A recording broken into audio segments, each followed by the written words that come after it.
Hi friends, ಶ್ರುತಿ ಪಾಕಕ್ಕೆ ನಿಮಗೆ ಎಲ್ರಿಗೂ ಸ್ವಾಗತ. ಹೇಗಿದ್ದೀರಿ ಎಲ್ಲ? ಇವತ್ತು ನಾನು ನಿಮಗೆ ಹೀರೆಕಾಯಿ ಸಿಪ್ಪೆ ಚಟ್ನಿ ತೋರಿಸ್ತಾ ಇದ್ದೀನಿ.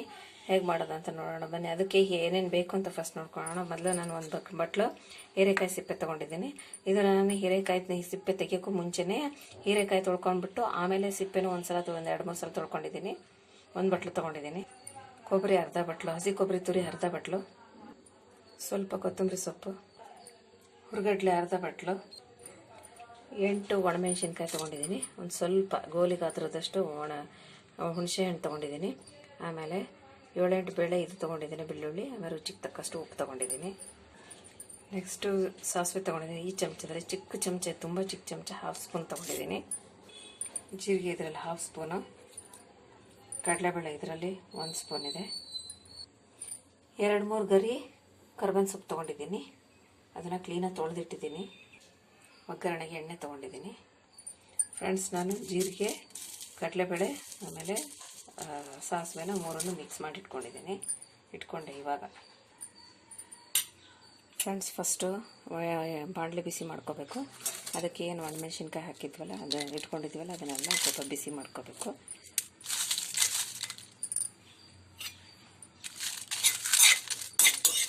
ಸ್ವಲ್ಪ ರುಬ್ಬೋದಕ್ಕೆ ಚೆನ್ನಾಗಾಗುತ್ತೆ ಬಿಸಿ ಮಾಡಿಕೊಂಡ್ರೆ. ನಾನು ಎಣ್ಣೆಯನ್ನು ಹಾಕೋದಿಲ್ಲ, ಹಂಗೆ ಬಿಸಿ ಮಾಡ್ಕೊಳ್ತೀನಿ. ಈ ರೀತಿ ಚೆನ್ನಾಗಿ ಪಟ ಅನ್ನೋ ಹಾಗೆ ಹುರ್ಕೋಬೇಕು ಫ್ರೆಂಡ್ಸ್. ಈಗ ಇದಕ್ಕೆ ನೆಕ್ಸ್ಟ್ ಸ್ವಲ್ಪ ಎಣ್ಣೆ ಹಾಕ್ಕೊಂಡು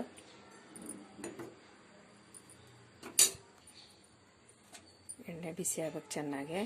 ಸಿಪ್ಪೆ ಹಾಕ್ಬೇಕು. ಈಗ ಸಿಪ್ಪೆನ ಫ್ರೈ ಮಾಡ್ಕೋಬೇಕು. ಹಸಿ ವಾಸನೆ ಹೋಗೋ ಹಾಗೆ ಫ್ರೈ ಮಾಡ್ಕೋಬೇಕು ಫ್ರೆಂಡ್ಸ್. ಇದು ಚೆನ್ನಾಗಿ ಹುರಿದಿದೆ. ಇನ್ನೇನು ನಾವು ಆಫ್ ಮಾಡ್ತೀವಿ ಅನ್ನೋ ಟೈಮಲ್ಲಿ ಈ ಹಸಿ ಕೊಬ್ಬರಿನ ಸ್ವಲ್ಪ ಬಿಸಿ ಮಾಡ್ಕೋಬೇಕು. ಯಾಕೆ ಅಂತ ಹೇಳಿದ್ರೆ ನಾವು ಬಾಕ್ಸಿಗೆ ಹಾಕ್ತೀವಿ ಅಥವಾ ಎಲ್ಲರೂ ತೊಗೊಂಡು ಹೋದಾಗ ಹಳಸೋದಿಲ್ಲ ಬೇಗ. ಈ ರೀತಿ ಸ್ವಲ್ಪ ಫ್ರೈ ಮಾಡ್ಕೋಬೇಕು. ಇದಾಗಿದೆ, ಚೆನ್ನಾಗಿ ಫ್ರೈ ಆಗಿದೆ. ಈಗ ಇದನ್ನು ಒಂದು ಬಟ್ಲಿ ತಗೊಳ್ಳೋಣ. ಈ ರೀತಿ ಬಟ್ಲಿ ತೆಗೆದಿದ್ದೇನೆ. ಇದು ತಣ್ಣಗಾಗಬೇಕು, ಆಮೇಲೆ ಮಿಕ್ಸಿ ಮಾಡೋಕ್ಕೆ ಬರೋದಿದು. ಅಷ್ಟರಲ್ಲೇ ನಾವು ಈ ಚಟ್ನಿಗೆ ಬೇಕಾಗಿರೋ ಒಗ್ಗರಣೆ ರೆಡಿ ಮಾಡ್ಕೊಳ್ಳೋಣ. ಅದು ಒಗ್ಗರಣೆ ಕೂಡ ತಣ್ಣಗಾಗಬೇಕು. ಹಾಗಾಗಿ ಇದು ತಣ್ಣಗಾಗೋ ಅಷ್ಟರಲ್ಲಿ ಒಗ್ಗರಣೆ ಮಾಡ್ಕೊಂಬಿಡೋಣ. ಫಸ್ಟು ಬಿಸಿಯಾದ ಬಾಣಲೆಗೆ 2 ಸ್ಪೂನ್ ಎಣ್ಣೆ ಹಾಕೊಳ್ಳೋಣ. ಚಿಕ್ಕದಲ್ಲ, ಅದಕ್ಕೆ 2 ಸ್ಪೂನ್ ಹಾಕ್ತಾಯಿದ್ದೀನಿ. ದೊಡ್ಡದಿದ್ದರೆ 1 ಸ್ಪೂನ್ ಸಾಕು. ಎಣ್ಣೆ ಬಿಸಿ ಆದ ತಕ್ಷಣವೇ ಇದೆಲ್ಲ ಏನು ಇಟ್ಕೊಂಡಿದ್ನೆಲ್ಲ ಸಾಸಿವೆ, ಜೀರಿಗೆ, ಕಡಲೆಬೇಳೆ ಹಾಕ್ಬೇಕು. ಈಗ ನಾನು ಕರ್ಬೇವಿನ ಸೊಪ್ಪು ಒಂದು ಸ್ವಲ್ಪ ತೊಳೆದಿಟ್ಟಿದ್ನಲ್ಲ, ಅದರಲ್ಲಿ ಅರ್ಧ ಭಾಗನ ಇದಕ್ಕೆ ಹಾಕಬೇಕು. ಇನ್ನು ಅರ್ಧ ಭಾಗನ ರುಬ್ಬಕ್ಕೆ ಹಾಕ್ಕೋಬೇಕು. ಈ ರೀತಿ ಕಡಲೆಬೇಳೆ ಎಲ್ಲ ಕೆಂಪಗೆ ಹಾಕಬೇಕು. ಈಗ ಫ್ರೆಂಡ್ಸ್, ಹುರಿದಿಟ್ಟಿರೋ ಇದನ್ನು ಹೀರೆಕಾಯಿ ಸಿಪ್ಪೆನ ಮಿಕ್ಸರ್ ಜಾರಿಗೆ ಹಾಕ್ಕೊಳ್ಳೋಣ. ಒಣಮೆಣಸಿನ್ಕಾಯಿ ಹಾಕಿದೆ, ಹುರ್ಗಡ್ಲೆ ಹಾಕ್ತಾಯಿದ್ದೀನಿ,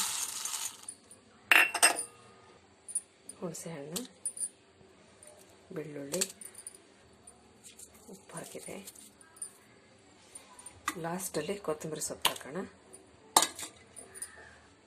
ಈಗ ಬನ್ನಿ ಇದನ್ನು ಮಿಕ್ಸಿ ಮಾಡ್ಕೊಂಬರೋಣ. ಇನ್ನೊಂದು ವಸ್ತು ಫ್ರೆಂಡ್ಸ್, ಕರಿಬೇವು. ಈಗ ಇದನ್ನು ಮಿಕ್ಸಿ ಮಾಡ್ಕೊಂಬರೋಣ. ಈಗ ಅದಕ್ಕೊಂದು ಸ್ವಲ್ಪ ನೀರು ಹಾಕ್ಕೊಳ್ಳೋಣ. ಸ್ವಲ್ಪನೇ ನೀರು ಹಾಕ್ಕೋಬೇಕು, ಜಾಸ್ತಿ ನೀರು ಹಾಕ್ಬಾರ್ದು, ಇದ್ರ ಟೇಸ್ಟ್ ಬರಲ್ಲ. ಫ್ರೆಂಡ್ಸ್ ನೋಡಿ, ಈ ರೀತಿ ದಪ್ಪಕ್ಕೆ ರುಬ್ಕೊಂಡಿದ್ದೀನಿ. ನೀರು ಕೂಡ ಕಡಿಮೆ ಹಾಕಿರಬೇಕು. ಫ್ರೆಂಡ್ಸ್, ನಾವೇನು ಒಗ್ಗರಣೆ ಮಾಡ್ಕೊಂಡಿದ್ವಲ್ಲ ಆ ಬಾಣಲಿಗೆ ಈ ರುಬ್ಬಿರೋ ಚಟ್ನಿನ ಹಾಕ್ಕೊಳ್ಳೋಣ. ಗಟ್ಟಿದೆಲ್ಲ ಬರ್ತಾಯಿದೆ. ಈ ರೀತಿಗೆ ಬಾಣಲೆಯಲ್ಲಿ ಟ್ರಾನ್ಸ್ಫರ್ ಮಾಡ್ಕೊಂಬಿಟ್ಟು ಚೆನ್ನಾಗಿ ಕೈ ಆಡಿಸ್ಬೇಕು. ಬಾಣಲೆ ಮೇಲೆ ಒಂದು ವಿಷಯ ನೆನ್ಪಿಟ್ಕೋಬೇಕು ನೀವು, ಒಗ್ಗರಣೆ ಚೆನ್ನಾಗಿ ತಣ್ಣಗಾಗಿರಬೇಕು.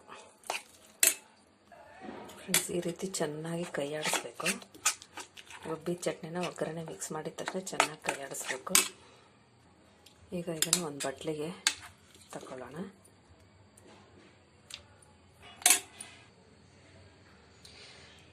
ನೋಡಿ ಫ್ರೆಂಡ್ಸ್, ಈ ರೀತಿ ಬಂದಿದೆ ನನ್ನ ಹೀರೆಕಾಯಿ ಸಿಪ್ಪೆ ಚಟ್ನಿ. ನೋಡ್ಕೊಳ್ಳಿ, ಇದು ಸ್ಮೈಲ್ ಸಿಂಬಲ್. ಇದು ನೀವು ಯಾವಾಗಲೂ ನಗ್ತಾ ಇರಬೇಕು ಅಂತ ಹೇಳ್ತಾ ಇದ್ದಾರೆ ನನ್ನ ಮಕ್ಕಳು. ಓಕೆನಾ ಫ್ರೆಂಡ್ಸ್? ಮಾಡ್ಕೊಳ್ಳಿ, ತಿನ್ಕೊಳ್ಳಿ. ನನ್ನ ಚಾನಲ್ ಸಬ್ಸ್ಕ್ರೈಬ್ ಮಾಡಿ. ಓಕೆನಾ? Please. Bye. Thanks for watching. Bye.